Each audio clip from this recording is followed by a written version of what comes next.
All right, everybody, this is Nicole Johnson Starr and Kevin Lake with Two Wackos and Key Lime Pie, the PTSD Retreat radio talk show. We have been, I swear it's like we've been pissing up a rope tonight because I have been dealing with crazy tech stuff happening. We had some terrible feedback, so I do apologize in the last segment when you guys hear the feedback going on. I don't know which mic it was happening on, but it wasn't happening on mine. Just kidding. I don't know whose it was happening on. That was either you or Pam were playing the show on a different browser page while we were doing the show. I actually can't play the show while we're on the... I can't do that. I think it was Pam, because when I mentioned it, she turned it off. So, well, either way, it worked out, so I do apologize for the feedback. And I get to tell you, we have another new member of the team. And we actually have two, but I'll have Kathy come on another one. But I get to introduce you this snot. Notice I said snot. Yeah, I called him a snot. He's just started working with us. This is the type of relationship he's already created with me, because he actually sent me a little message that said I space WE space TODD space, what was the last one? DID. And I didn't get it.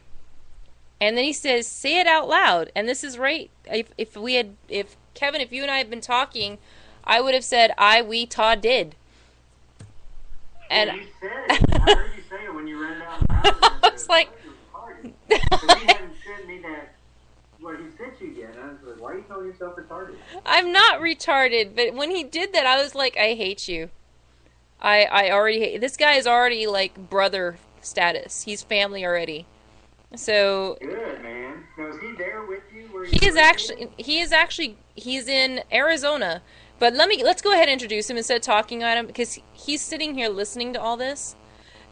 So everybody, I'd like to introduce you to Dave. He's our newest member of our team, and feel for him because he has agreed to be my teammate. He's gonna be my partner in crime as far as the PTSD retreat, working it full time. So, folks, seriously, give him a lot of love. And kick him in the butt on occasions.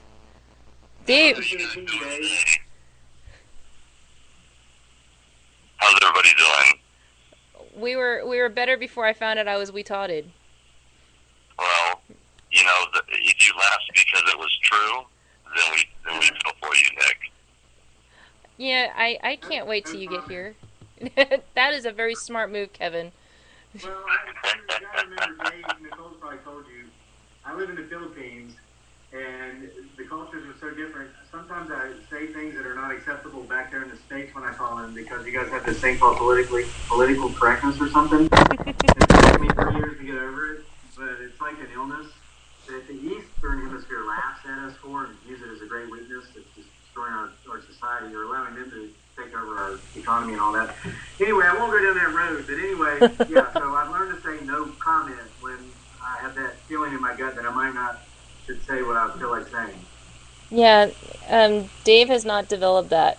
But I will say this, I gotta tell you. You're saying Dave's blunt? Dave fits in. Good. We're going to have to change the name of the show to Three Wackos and Key Lime Pie, huh? I don't know if I would have subject him to that torture on a break. Wait, no, he just called me retarded.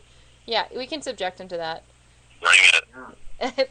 There you go. And, I get to tell you, I was telling you this before we got on the show, you guys, he has got a wonderful family, just like Kevin. I don't know what it is with these two guys. I seem to pick guys that have these absolutely stunningly gorgeous wives.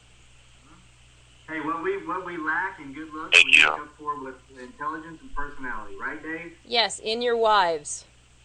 Yeah, yes, my wife. I would say that my past 10 years, that through everything that PTSD has put my wife through, she still remains the rock. Yeah. So, Dave, are you a veteran also? Yes, sir, I am. I served, my first tour of duty was second ID in South Korea for 2 years. And then I went to Fort Campbell, Kentucky, 101st Airborne. And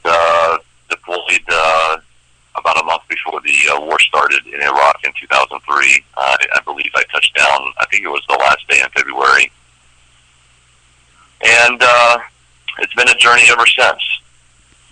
And I just thank God for people like you and everybody else out there in this country who are being proactive and reaching out and supporting not only PTSD veterans, but all veterans that need help. And I'm so happy that I've been requested to be a part of this team, and are looking forward to the journey of how many lives that we can impact. Kevin, when I say that this guy is perfect for being a part of the PTSD retreat, I am understating it. Yeah, I just heard that, and not just what he said, but how he said it. I mean, aside from being wacky crazy like us, you can hear the conviction in his voice when he talks about his concern with getting the veterans the help they need. And Dave, welcome to the team. I'm thankful for you. I mean, I was in Iraq too, but I was there when it was the occupation. It still sucked, but I know that Thank you experience for being there. are two different experiences. And I thank you, my friend and my brother, for what you did for our great nation. And they might not, you know what, there's a lot of people who appreciate it. Most of them do. It's just what's so unfortunate is that the ones that are vocal about it are the ones that do not.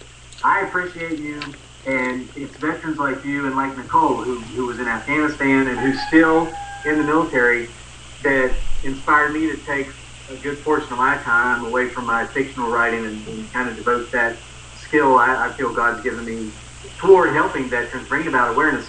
Dave, Nicole, as we speak today on February 13, 2013, let's bring to attention that the most current study released by the DOD is that 22 veterans a day in the U.S. are killing themselves.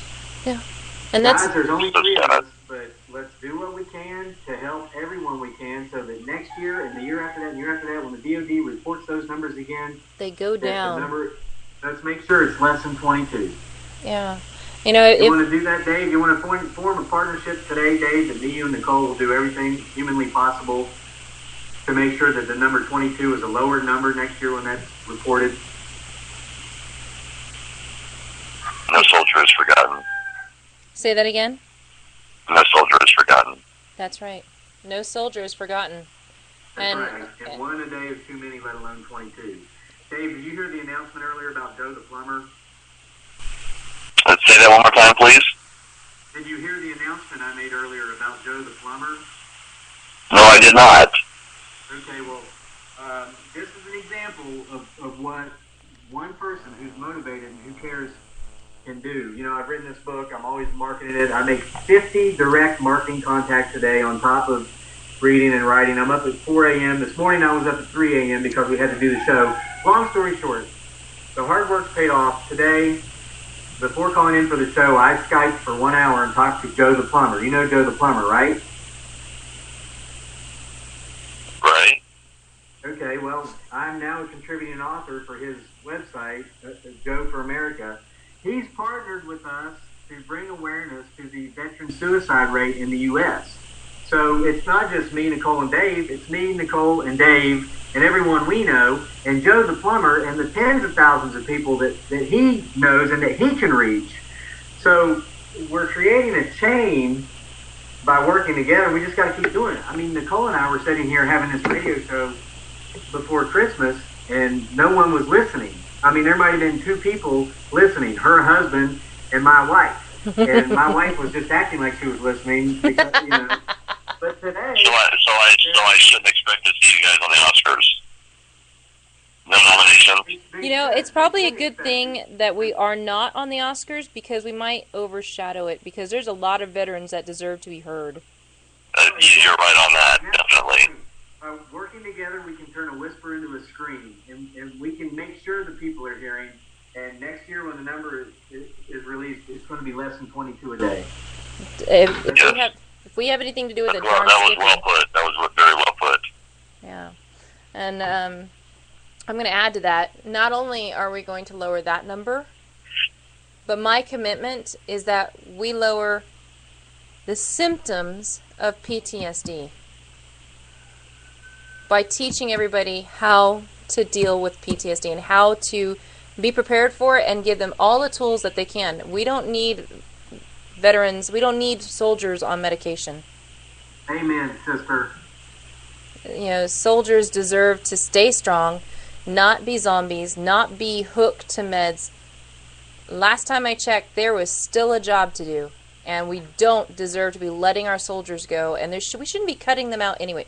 Okay, that's a whole new area. I will not touch the... What is the word for they're cutting all our soldiers and making them jobless? They've created a word. Starts with an S. It's not segregation, not seclusion, it's... Okay, basically, they're cutting far too many soldiers loose from the military because they're doing the drawdown again. And stigmatization? What is it? Stigmatization? No. Oh, well, anyway, they have another beautiful political word that means that they're screwing the military. But, they're drawing down and they're kicking veterans out that have PTSD. They're kicking out our military guys with PTSD instead of taking care of them. And if we move from this reactionary system where we're costing taxpayers money and wasting a lot of money by letting these soldiers go who are very highly trained, and we give them all the tools and we get them treated and we make sure they're taken care of from the moment they say, yes, I swear to defend the Constitution against all foreign and just all enemies, foreign and domestic. From the moment they say, I do, to the moment they say, I'm done, these guys need to be cared for. Well, Nicole, that sounds like another big government great idea that's not going to work, because PTSD is simply a normal response to abnormal circumstances.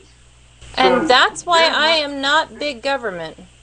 There's nothing normal about war, okay? The human soul was not constructed to take another human being's life. Now, I went and I was prepared to do those things. By God's grace, I didn't have to, but had I had to make sure the man or the woman on my left or right came home, I would have. And that was something that I knew was a reality every day when we rolled out of the gate to go on our missions. And it's something I thank God I didn't have to do every night when we got back safely, when I was thanking Him that we got back safely. Now, if they're getting rid of these soldiers because of their normal response to an abnormal circumstance and replacing them with a new group of soldiers, well, guess what? Once they deploy those soldiers, they're just going to have to get rid of them too because of their normal response to an abnormal circumstance and replace them. It's stupid. It's not going to work. You'll never have highly trained and highly skilled, effective people in your organization if you keep replacing them after you've given them the skill sets and the experience to become effective. Kevin. What? Hold on, because you just popped a cherry bomb up some rear ends right there. Oh my God, I spoke the truth. No, it had nothing to do with that. I want to introduce Dave. Okay. Sorry, Dave. Go ahead. It's all good, brother. It's all good. I haven't talked too much. Your turn, Dave. I want to share something that just came to me, and I believe that I can speak for most, but probably not all, but all military service men and women that have been in combat or have not been in combat, who have PTSD, TBI, bipolar, etc., is that we hold that duty so dear to our hearts. And when we come back into civilian life, I know that myself, including many of my brothers in arms, we wanted to go into law enforcement. And we have opportunities from the government, VA benefits for education, which are wonderful and we're grateful for. But it's very frustrating and very painful when you live in a large city and you go to apply and to do a criminal justice major, and then you talk to the police department in your city, and the police department tells you we are not hiring any combat veterans. That hurts. So you're automatically ruled out for that position because you served your country in combat. And came back with something you could not control. A normal response to an abnormal circumstance. I think that the PTSD awareness is not just subject to our families and close ones, but that awareness needs to go to people who are protecting and serving us here, our law enforcement. And I can't speak for every city in this country, but I have been to 3 different cities to where they vocally say and state, we will not hire combat veterans because we do not want loose cannons on our watch.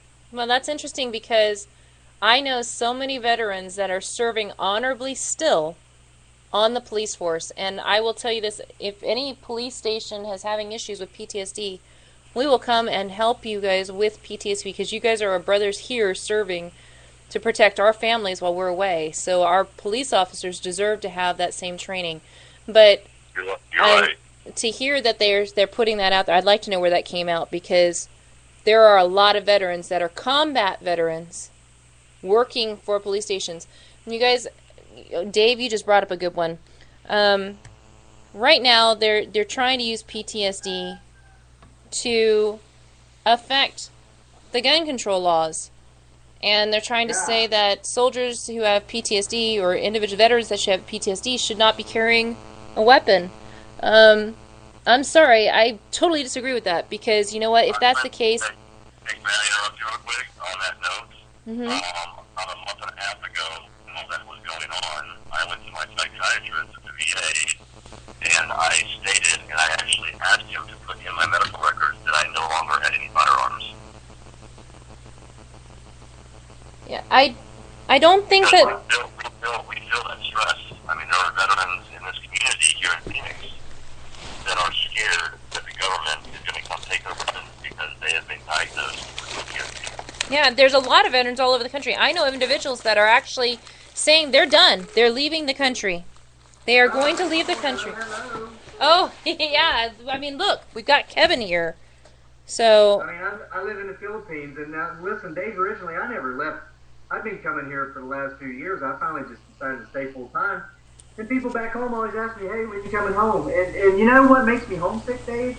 I grew up in the mountains of West Virginia, and I get homesick thinking about going back and hunting in the woods with my .22 Magnum for turkeys and squirrels, and just that's a lifestyle for us when we grew up in West Virginia. And I just found out a couple weeks ago that because of my PTSD diagnosis that I received as a result of having a normal response to an abnormal circumstance, which was serving my country in a combat zone at a time of war, I'm not allowed to possess a firearm to go turkey and squirrel hunting with anymore. So when my friends say, hey Kevin, when you coming back? I tell them, well, I was thinking about coming back next hunting season, but hell, there's no need to now. Yeah, you know what? That also brings up something else. Chris Kyle, an honorable SEAL that continued to serve working with veterans with PTSD. The individual that shot him, I'm sorry, if I would really like to see a psych eval because PTSD, no.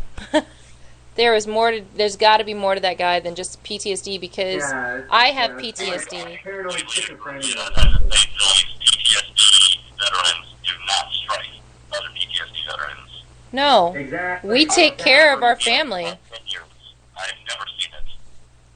Never. There's a bond. We're the only ones we can go to for help. I mean, our life depends upon each other. Yeah, I'd say there's some paranoid schizophrenia going on in the background, but the media and the people who want you to hear the story they weren't told is going to say it's PTSD vet. Yeah, and a gun. And you know what? I'm just going to disagree because guns. I'm sorry, I don't have guns at home, and it's not because I don't believe in them. Quite frankly, I happen to enjoy shooting, but my daughter had not gone through gun safety. She's now old enough, so now we could actually do it. I want, she can go through gun safety. I know my daughter will learn and be safe with weapons when we go out and shoot together. But when she was younger, I didn't want them in the house because I didn't want there to ever be an accident because she was too young to go through gun safety. Now she's old enough, and I feel fine with having my daughter go through gun safety with us and us being able to shoot. But that said, there's no reason. Which president that says, that it's tyranny to remove weapons from the American public? Was it Thomas Jefferson? Thomas Jefferson or John Adams? I think John Adams. Yeah, well, I'll put it this way. This is a country that is, we have the right to bear arms. And I'm sorry, when soldiers do their job, they earned the right to bear arms because they were trained to use it properly. Yes, exactly. I mean, you put yourself in a situation, you put a soldier in any type of mission, anywhere in the world, anywhere, whether it be in combat, whether it be a hot zone, anything, and you go up to him and you take his weapon away from him, what have you stripped him of? You didn't just strip him of his weapon. You've stripped us. You took away his heart. You took away his soul. Our job is to protect and save. Exactly. And Kevin is so right. Thank you so much for saying that. Say that again, Dave. To protect and to serve, and most of all, to fulfill his mission and his obligation, his duty. Yeah.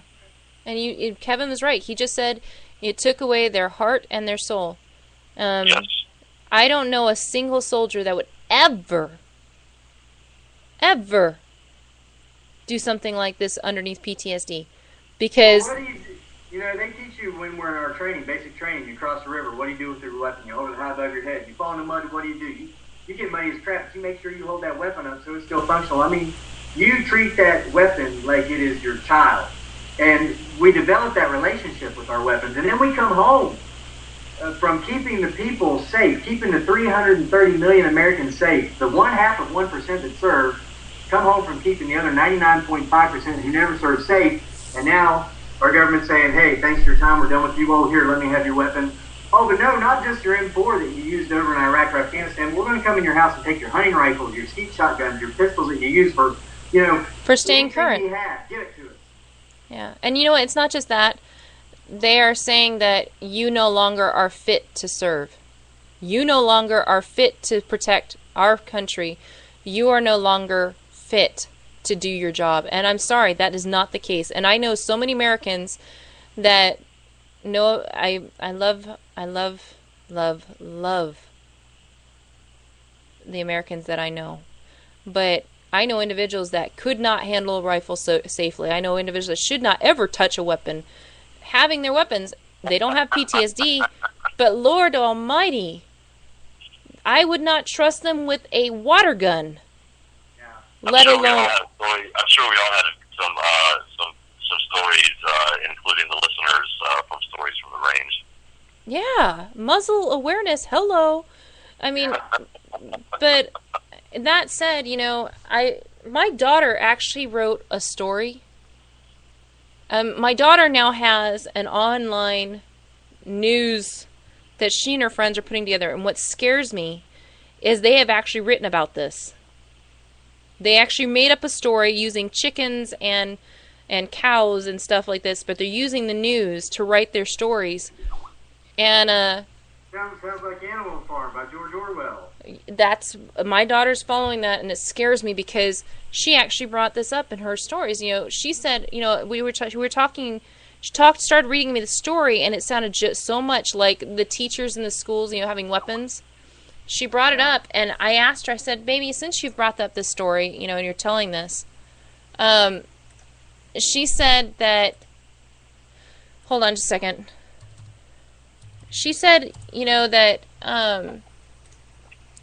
Mom, I don't feel comfortable with having teachers with weapons. I wouldn't feel comfortable with that. I said, okay. I said, how would you feel about having soldiers? She goes, oh, Mom, soldiers, yeah, they know how to use their weapons. I'd feel so much more comfortable. The closest I ever came to being shot, and this is including my time in Iraq, was when I was in college, and I went squirrel hunting with a guy who is now a teacher, and he's been teaching for almost 20 years now. We're walking up some haul road up the holler of West Virginia. He's got his .22 long rifle over his shoulder. The freaking thing goes off. I feel the whiz. It's so close. I'm like, whoa, what in the hell's going on?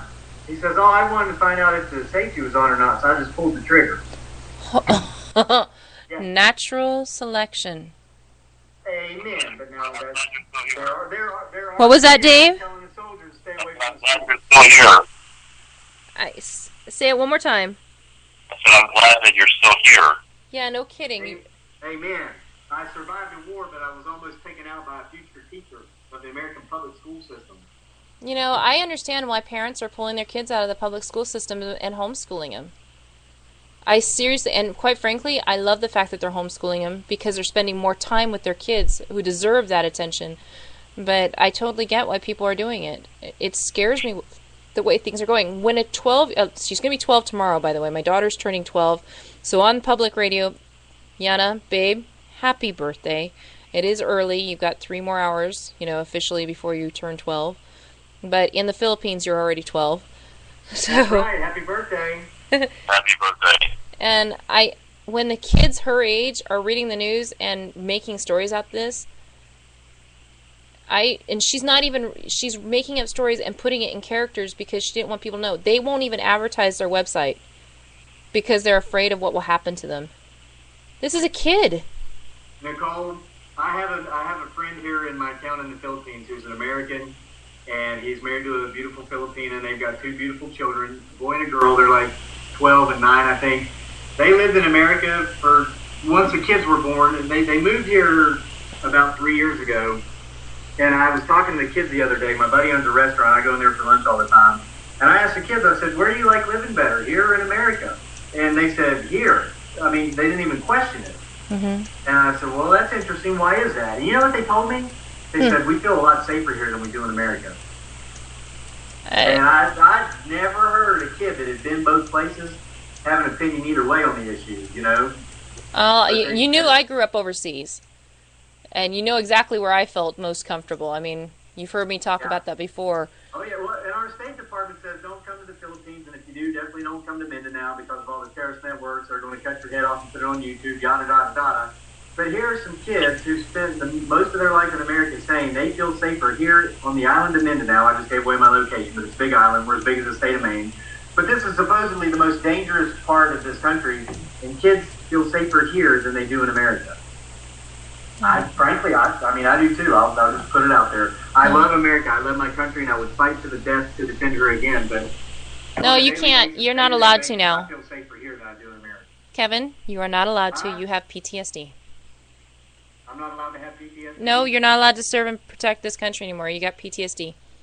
Well, I'd do it anyway. My government can kill me, and my kids try to defend my country, which sounds like it's what I can relate with a little bit of what he's saying.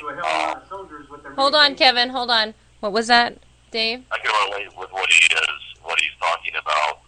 My first 2 years serving in South Korea, and I'm excited that I was over there during Y2K. It was unique. It was special. But I'll never forget that after all the celebrations, almost getting crushed in a crowd of 3 million in downtown Seoul, Korea, which was a little crazy. I remember wandering back towards Yongsan military base there in Seoul by myself, walking down through back alleys in downtown Seoul, Korea, and not worrying at all. And we did have a battle buddy system in place, as in most places overseas. But everybody knows, everybody that has served in Korea knows that Koreans do not own firearms. Now, I am not saying that with anything that's going on in this country right now as far as people's guns rights or people's point of views on that, and politics aside. But what he said, though, there are other places that I could go right now and get on a plane with a passport, and I would walk around a downtown city and feel perfectly safe. Yep. Well, Dave, everybody in the Philippines has a gun. Guns are everywhere here. The main form of transportation is jeepneys and tricycles. They're these little motorcycles with these sidecars hooked to them. They can haul 6 or 8 people. Well, they'll throw 20 of them in the Filipinos. It's crazy. But everyone has a gun. Every single one of those tricycle drivers has a gun. I can walk down the streets of the cities in this country in the middle of the night, and I have no fears, and no one has ever messed with me. I've never been held up. We hear gunshots. And you're a rich American. Yeah, well, there's a lot to it. Yeah, that is part of it. I mean, you know what? They're scared of. They are. They ask me why, Americans are so angry. But, I'm trying to reprogram my brain here to see the world around me as it truly does exist, not as how some corporation wants me to see it through advertisement, also known as brainwashing, or some political party or somebody with an agenda. And you know what? The monsters are not here. My State Department tells me there are monsters here. It's not safe for me to be here. But I can walk down the street at 2 a.m. in cities where everybody has a gun and no one bothers me. Yet if I go back to the country I defended in a combat zone and I try to walk down similar streets in similar cities where people may or may not have guns, I'm not as safe. And they don't need a gun. If they want to beat me up and take my wallet and there's 6 of them, they're going to do it. Well, there better be 6 of them because I'll take 5. But you get the point. It's crazy. Yeah, and I don't think that disarming our soldiers is the way to go. Yeah, I mean, PTSD is PTSD, but I know idiots that do shooting drunk, and I know, oh goodness, I know there's this ad on, somebody has made this wonderful, I think it's Inquisitors, I don't remember who, but they have this wonderful little thing on Facebook where it's like, you know, if PTSD causes us to kill people, then that means, what is it? Trucks. Foods make Rosie O'Donnell fat? No, that's just guns kill people. I'm sorry. Go ahead. What is it? It's like, then pencils kill people. Pencils. I found a scorpion. It wasn't a round, sorry. A scorpion in my garage, but I don't think my PTSD killed it. Say that again? I said I found a dead scorpion in my garage, but I don't think my PTSD killed it. I gotta remember, you guys, I'm terrible when it comes to these things. If the scorpion would have known, he would have PTSD. You know, I don't know. It's like then alcohol kills people, or alcohol, drunks kill, or cars, cars kill people because drunk drivers are driving them, and what is it? Now, you guys help me out here because I'm totally drawing a blank. Drunk drivers don't kill people, cars kill people? That's it. That's right. Hey, bing, bing, bing, I win. Something like that. So and you have something like about pencils, you know. Yeah, so we should ban all those cars because of all those, what is it, 33,000 Americans a year are killed in automobile accidents? Are we going to ban cars? Yeah. Well, Apparently. let's at least take them away from veterans, okay? If somebody served in a combat zone and if they were a driver of an up-armored Humvee, they should not be allowed to drive vehicles on the roads in the U.S. Is that what's coming next? Don't give them ideas. You're right. I know. I'm sorry. Anyway, my head, man. we're gonna step away from that because tonight was we can jump on high horses all night long. But folks, I just want you to know that there are now we're bringing you've heard me say it before that I have been seeking out the perfect people to come work with the PTSD retreat on a full-time basis, and I've said it before, I don't really care about your religion. I could care less, but I do care about your faith, and my faith is I actually been praying about this. And I am so grateful to have, to have Kyle, to have Kathy, to have Chulai, Roy, and Dawn, and Nancy, and now to have Dave, who is actually going to be the only other person that works here full-time and is, he breathes it anyway, so you might as well get recognized for it. So, Dave, welcome to the team. Welcome to the family. And I am so grateful to have you on our team. I'm humbled. You should be. You're still a snot. That too. Hey, Dave, I'm glad to have you here because we're going to team up on Nicole now. She's always getting me down the road. We're going to start getting her down the road. You know what? It's going to take more than just the two of you, I'll tell you that. So. Can I take this opportunity to... That's true, you have. He's only, cursed once in the entire... Since the two Whackos and Key Lime Pie, and even before that. So, if I can get Kevin not to curse on the radio, watch it. I will. Wear my clothes on the radio. Yeah, I can't get him to put his clothes on. But, I will love you. I will love you until you fall in line. And then I'll love you some more. So, but anyway, Dave, welcome to the family, and I look forward to meeting your whole entire family and to seeing you in person when you get down here. So I will let you go because I know you have things that you get to do, and you probably don't need us, yakking off your ear before you get here. We'll at least give you some reprieve until you get here. It's been a pleasure, and I'm looking forward to the journey ahead. Awesome. All right, I'll let you go. Thank you very much. Take care. See you, Dave. Hooah.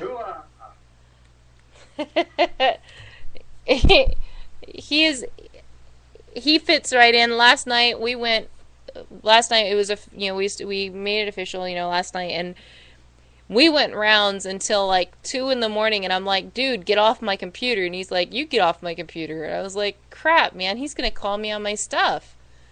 How cute.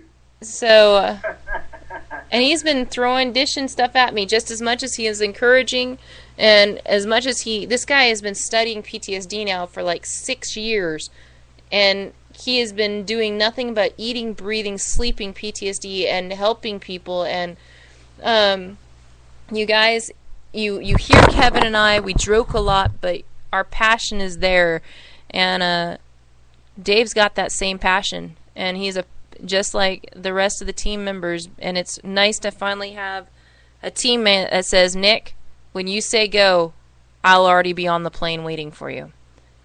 So this is awesome. And Kevin, you've been there, and I'm so grateful to have you. And this team is growing, folks, and we are making a difference. It only takes one person to begin the change and to create change. And now you have a lot more people that are committed to creating change in this world for veterans and their families. I say to all of you that want to get in the way of individuals with PTSD, you guys need to watch out, because we are making change, and we will make change. And if you're not, if you have difficulties, come on and talk to me. I will gladly educate you, and I will make sure you know as much as you possibly can, and I will do it with lots and lots of love. Sometimes tough love. I may kick you in your rear to get you going. But Hey, Nicole. How big is that banana tree? Oh, okay. Well, I had a doctor contact me on my author's page on Facebook yesterday who wanted to go back and forth because he prescribes all these medications that I claim are killing the veterans. And I prescribe these every day, I just want to know where you get your facts and blah, blah, blah, blah, blah. Well, I wouldn't get into it with him. I said, well, he wanted me to call him so we could argue about it. I'm thinking, wow, really? Here's a freaking doctor who wants to get in some sort of argument with a, allegedly disabled veteran. Hey, I like my kind of crazy, I'm writing some pretty good books and some pretty good articles that are raising awareness about suicidal vets in the U.S. with my kind of crazy. But I just said, no thanks, dude. I said, ask me what questions you have. If I can't answer them, I'll try to find you a link. But, you're the doctor. You're the, So, yeah, stay out of our way. I have doctors that will actually testify. They will actually share exactly what we're saying. So it's not a point of finding doctors. You can always find someone that will support the pharmaceuticals. You'll always find someone that will say, no, that doesn't work. I want you to talk to the veterans. I want you to talk to the veterans. Talk to the veterans. Ask them how medication's affecting them. The words we're sharing, it's not just Kevin spouting off. Usually, you guys notice when Kevin spouts off, it's usually spouting off because something needs to be said. And so... It's not about what your study says, and it's not about what your lab rats did on your drug. It's about what we did and what we were doing on your drugs and what we're doing to ourselves, what we're doing to the people around us, and we may or may not be knowledgeable of. And if we are, it's like we're caged in screaming, oh my God, this isn't me, what's going on, that I'm stuck in this haze because of this crack. You're telling me to take it to save my life, but it's killing me. But I guess if your study and your lab rats say something different, then my word, the guy that's actually on the stuff's not worth anything, huh? Danielle wants to say hello. Hey! Hi, Danielle. Hey, big boy. Hi, baby. You're so cute. You're getting so big. Oh, yeah, he's growing, man. This little guy saved my life. I've got 4 kids, as you know, Nicole. I love them all. Unfortunately, my 3 others are in That's England. right, I'm not able to be with them as I wish I could. I still love them dearly and miss them dearly every day, but I'm fortunate to have Danielle here, and his unconditional love is what saved my life. It wasn't a pill. It wasn't a prescription. It was someone viewing me as somebody worth loving and actually loving me, not considering me broken and disabled and crazy and all these other isms and stigmas. This little kid right here that loves me in spite of all those things, and that's why I'm still alive. You know, you guys can't see, but Danielle is actually waving and blowing kisses and mwah, and I'm giving him right back to him. This is the beauty of our kids. You know, when people when people separate the families and only treat the soldier, you're taking away their biggest support. The families deserve to get just as much love and support and training as the soldier, and to make sure they get that treatment as well, because those are the individuals that are going to save the soldiers, and those are the ones who are going to be watching to make sure that these guys are okay. They're with them, you know, and I'm going to say this, even if you're single, guess what? You still have family, because last time I checked, you're military. And if you're military, you have family. You may not be related to them by blood, but you have us. Once you're military, you will always be military, even if the uniform comes off. Hi, big guy. And these little ones, these kids, and the people who love you unconditionally no matter what, that is what's going to get you over the hump. And guess what? They teach you to love yourself. That may be a bit much for others. Don't worry. If you haven't got to the point where you love yourself, guess what? We love you anyway. We'll love you. Yep. We will love you till you get to that point. Learn to love yourself. Exactly. That's what this guy and his mommy did for me, and I realized it's like, wow, you know, I might not want to be here. This little guy right here wants me to be here. You know, I might not be worth much, but I'm something in his eyes and in his world. And then that led to being in touch with you, Nicole, pursuing my passion in a direction that can benefit veterans, you know. And like I said, we're trying to turn a whisper into a scream, get everybody on board, and raise awareness of veterans issues, especially with PTSD and suicide. And so anyway, Nicole, I think we're probably about out of time. He came out to tell me that it's lunchtime. That's usually when we end the show, isn't it? Yep, and we are actually right at that mark. So, Kevin, thank you so much for being here again. Danielle, bye-bye. Say bye-bye so the people can hear you. Say bye-bye. You say bye-bye? He's just going to wave. Bye-bye, big guy. Good job. And, you know, to everyone else, thank you so much for listening to these two wackos. And now we have three. And I'm going to just quickly use these last couple minutes to say a huge thank you, again, to all the benefactors that assisted in changing two other veterans' lives by bringing them through the skydive retreat. We are going to make that a routine retreat that will happen. Our goal is to put 6 veterans through every single month. And we are looking for sponsors. We only want a sponsor to sponsor 1 month out of the year. That way it doesn't tax. Now, if you're a company big enough that you can handle all 72 veterans every year, then wonderful. We'll gladly accept your support, and we'll make you a part of this family. But to every single one of those benefactors, to Blue Emu, to Torin, to Tina, William, Dave, Christy, Jeannie, to Mike, to, oh goodness, there's so many people. Hello, dearly, to my husband John, and you know, and now to Dave's wife, Sojong, who's absolutely stunning in heart as well in body. To all of our wonderful families who support us through our craziness on the radio and beyond. We love you guys, and we thank you so much for your continued love and support, because you are the reason that we keep going. So to everybody, thank you so much for listening. This has been Nicole Johnson Starr, Kevin Lake, and now Dave Gambrell with the PTSD Retreat Radio Talk Show. And one last thing, Paul, you and I spoke this evening. If you are listening, you will need to call me back, because your number was, what's the word? It's hidden. It's color. Blocked. Yeah, it was blocked. Thank you. Your number was blocked, so I can't call you back tomorrow. So call me tomorrow. But thank you guys so much for listening. Have a wonderful evening. Good night. This is Nicole Johnson Starr, Kevin Lake, and the PTSD Retreat Radio Talk Show.